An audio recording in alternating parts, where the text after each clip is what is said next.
እዚህ ጋር እንደምታዩት እንግዲህ ባሮ አለ፣ የተከተፈ ካሮት አለ፣ ቲማቲም አለ፣ ቀይ ሽንኩርት ትንሽ አለ። ምክንያቱም ቀይ ሽንኩርት ቀድሞ የበሰለ ስላለኝ እነዚህን አንድ ላይ በመደበላለቅ ጁሰር ውስጥ ከታቸዋለሁ።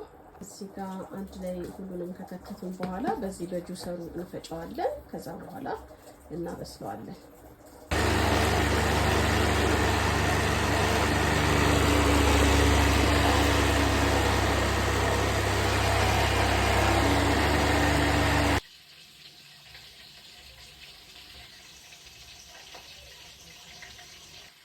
ሶሳችን እንደምታዩት እዚህ ጋር በጣም ቆንጆ ሆኖ በስሏል።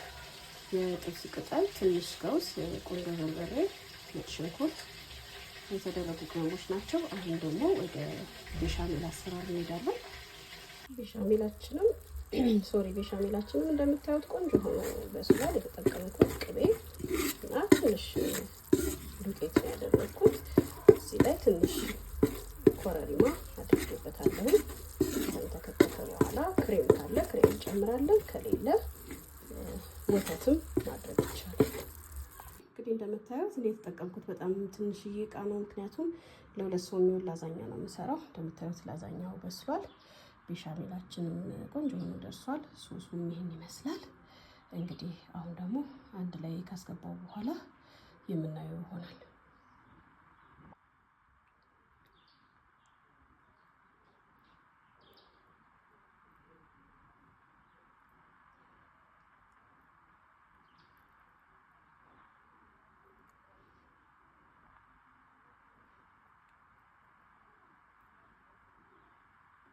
እናደርጋለን።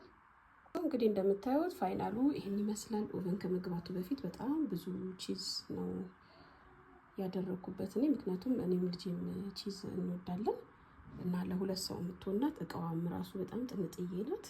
እንግዲህ ፋይናሉን ደግሞ አብረን እናየዋለን። ቴንኪው። እንደምታዩት እንግዲህ በጋለ ኦቨን ውስጥ ገብቷል። ፋይናል ሲወጣ ደግሞ አብረን እናየዋለን። እንግዲህ እንደምታዩት ላዛኛችን መጨረሻ ላይ እንደዚህ ያማረና በጣም ቆንጆ ላዛኛ ይሆናል።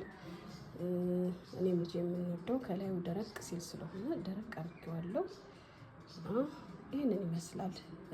በጣም ትንሽና በአጭር ጊዜ የሚሰራ ላዛኛ ነው። ይሄ ከ2 እስከ 3 ሰው ድረስ ይሆናል። እንግዲህ ስላያችሁኝ አመሰግናለሁ፣ ስለተከታተላችሁን። በሌላ ደግሞ የምግብ አሰራር እስክንመጣ ደህና ሁኑ።